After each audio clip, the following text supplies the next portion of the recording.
This is the Tan Talk Radio Network.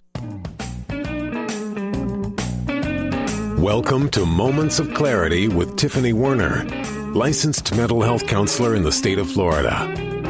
Moments of Clarity's mission is to educate and end the stigma on mental health through the inspirational stories of our exceptional guests. You can join in the show by calling Tiffany toll-free at 866-826-1340 or on Facebook and Twitter at MOC with Tiffany. Now, here's Tiffany Werner. Hi, and thanks for listening. This is Moments of Clarity. My name is Tiffany Werner. I am a licensed mental health counselor, and I'm your host. And today we've got a really, really interesting show and a guest that I am just so happy to promote, to know as a friend, and to introduce, because I find him completely fascinating. And not only that, he's actually just recently, he's surviving the COVID. He has gone through it. He knows exactly what's gone through. But his journey living even up to that is crazy. And before I introduce my guest, I want to say hi to Ed behind the scenes and WTA. And thank you, Ed, for everything. How are you? Happy Friday. Happy Friday. And you look great in the studio. Is everything still going? Still here, still scrubbing everything down after every lovely host.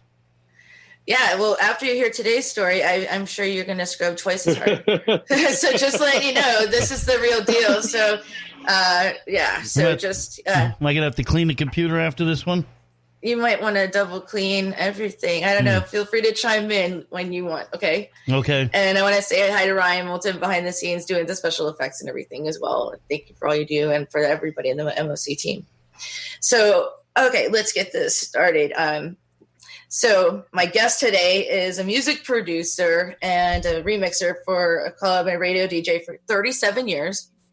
And he's a 14-year veteran, probably 15-year veteran now, for what we know as a SWAT team. So, okay, danger number one, by the way. But so we kept saying 5 lives left. Maybe that's the 4. I didn't count that one, by the way. You'll see what I mean when you'll get the joke. No, not that. You'll see what I mean later on in the show. But he's been married. He's diagnosed and with diabetes. Cancer survivor, kidney transplant, cancer survivor, Bell's palsy, and COVID, and survived the SWAT team for years. And I'm just going to let him tell the story. I want to welcome to Moments of Clarity my friend Pete Othman. Thanks so much for everything. Yeah, thank you so for having me. It's great to be back with you.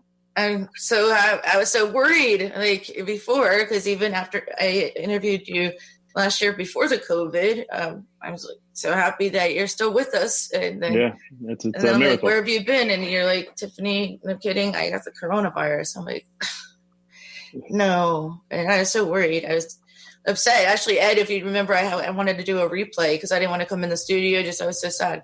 Yeah. And I was like, oh no, I didn't. And I honestly didn't think he'd make it through it. So Pete, let's go through this from the beginning. Tell us a little Cliff Note version of how it all started, like, your history, your story, and well, I was diagnosed with diabetes back in 03, 04, and the doctors, they pretty much said that you need to nip it in the bud, or your kidney's going to fail.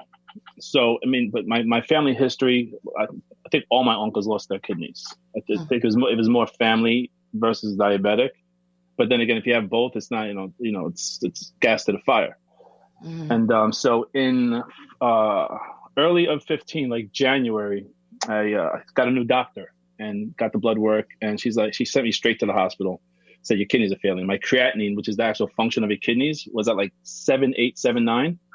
And they went to put me on dialysis right away. And no way in hell did I want to have that tube in my arm. And my uncle died on dialysis. Either I'd have to die or pass out for that to happen. It was very selfish of me. It was a very bad decision I made because I was thinking about just my suffering and not leaving my daughter behind, my family behind. Right. And it sucks, in hindsight, I should have got the dialysis, but I didn't. And I got lucky because my brother-in-law, he tested and he was supposed to donate.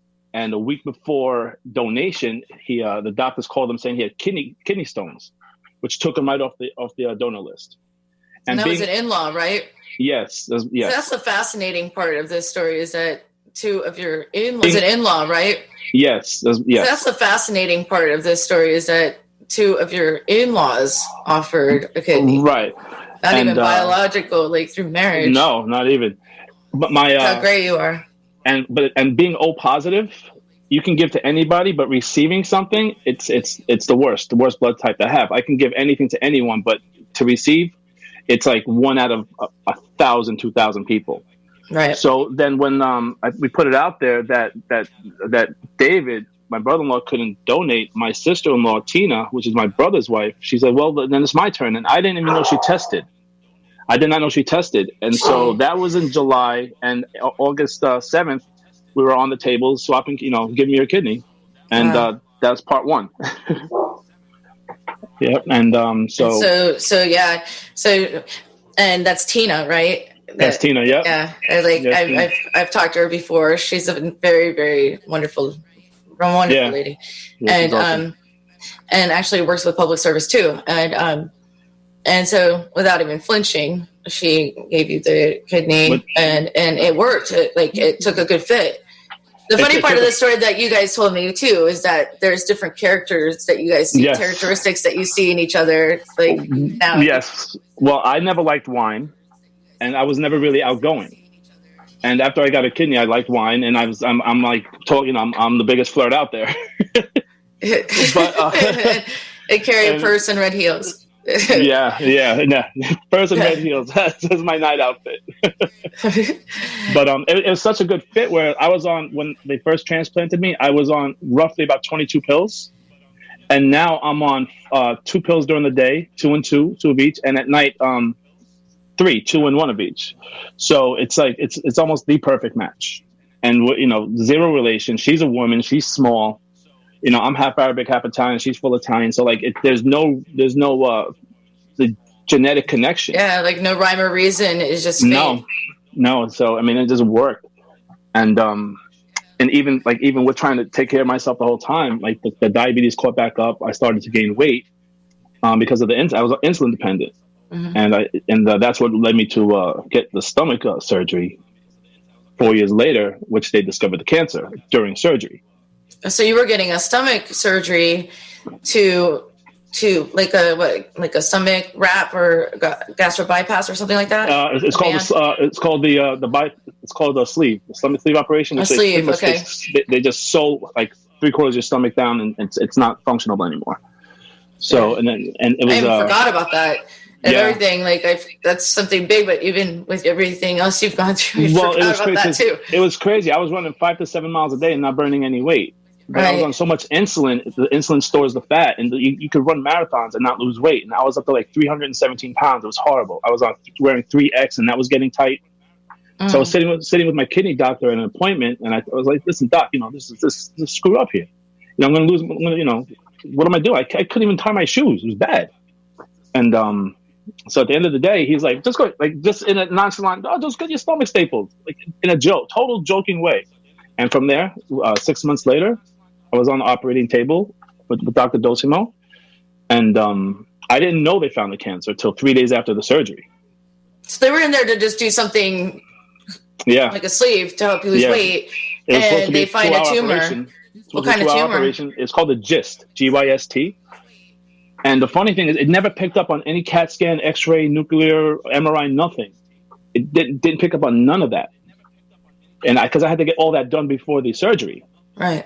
And that 2-hour surgery turned into 12-hour surgery. And for 3 days, I did not know what was going on. And they told me, and my whole world just stopped. And with that being said, they didn't know whether it was malignant or benign. It took them 3.5, 4 months to get me a report on it. If it was benign, it was horrible. That's suspenseful. The horrible weight. Nobody likes to live something like that. So no, it was a horrible weight. Was it? It was malignant. It was cancerous. Oh, wow. And but during the operation, he took what he can out of it. It was on the first layer of the stomach was already taken over, and it was into the second layer. You have 3 layers to the stomach, and so did they put the sleeve on anyway when they came in. It's not putting anything on. They just sew the stomach down. Did they do that as well? Yeah, they did that as well. Yeah, they did that as well. So you didn't know what you were coming from. like recovering from, if you're losing weight because of the cancer or because of whatever, or if it's working. Well, correct. And, he had brought it to the National Cancer Board it was about 7 experts who had to pretty much decide on what my treatment was going to be. And being that the GIST cancer is a slow growing cancer, he said I had it for 2 years. Wow. Yeah. And it said it's a 4 to 5 year cancer, and it's like 4 to 5 before it gets to stage 4. I was in stage 2. And, but that cancer gets to stage 4, there's nothing you can do about it because it's already in the blood. It's everywhere. So, that was a blessing. And I went, nobody wanted me to do the operation. They says, you always lose weight. You can run. I said, I've been working out like a beast. I've been running like a beast. I can't do it. And if, my kidney doctor says this is the way to go, let's do it. And if I listened to anybody, probably next year it would have been a wrap. So it's a good thing you follow your own instinct or kind of stubborn. Yeah. And it's funny because, even though I was like 307, like 310 to 317, I was going back and forth. I'm a big guy, so I kind of wore it okay.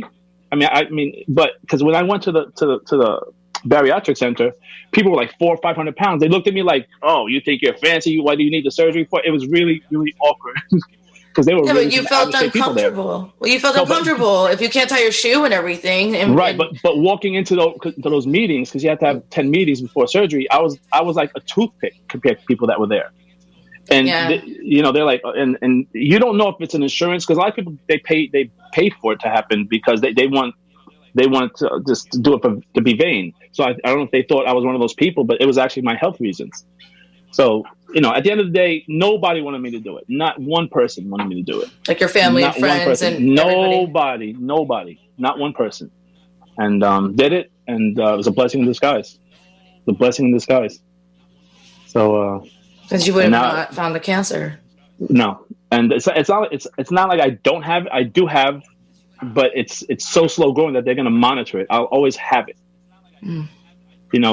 People say you beat cancer. You really don't beat cancer. You just beat the moment of cancer. That's God's honest truth of it. Because the cells are there, and if you never get it back, God bless you. But that's the thing. You beat the moment of cancer. So just going to check up and see what happens with it. Yeah, you got people looking out from you from up above. You've got angels looking out for you. That's craziness. And then this isn't even the start of the journey. I mean, this is kind of the start, but oh my gosh, right? Yeah. And so before you get into the next segment, because we've had a few things to get through till now even, I call Pete like the human cat, and that's why I was saying he's like, well, I got 5 left, and we're thinking about it, maybe 4, but anyway, it's time for a break. So please stay tuned and stay with us. And the story just gets so much more interesting and more inspirational. And I'm just so happy to have him on the show too. And that happy to be here. He's here to be here. And we're going to take a commercial break, and we'll be right back with Moments of Clarity. Please stay tuned.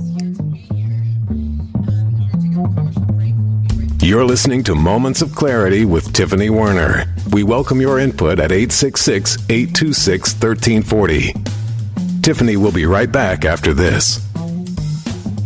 This is the Tan Talk Radio Network. Do you ask yourself any of these questions? Will I ever be able to get out of debt? Will I ever be able to retire? How am I going to pay for my children's education? How do I begin saving for my family's future? And if something were to happen to me, will my family be taken care of? Have you struggled in finding the answers? Forever Forward Financial can help answer these and many more questions about your financial future by teaching you how money works, by providing you the financial education you seek, by assisting you in making the right retirement or educational decisions that are best for you and your family, and by helping you take the necessary steps in establishing and meeting your financial goals. Please call us today and schedule your complimentary, no-obligation meeting to discuss your needs and concerns. The number, 727-422-7761. Hi, this is Tiffany Werner, your host of Moments of Clarity. Living with a mental health disorder is not easy. If you or someone you know are struggling with this, Please know it's so important to seek treatment, and I'm here to help. Please visit the website at momentsofclaritywithtiffany.com to view blog posts and resources on this site to help educate and inspire you to take action, because there's no shame in seeking help for mental health. While you're there, please take a few seconds to sign up for my email list. You'll get some extremely valuable education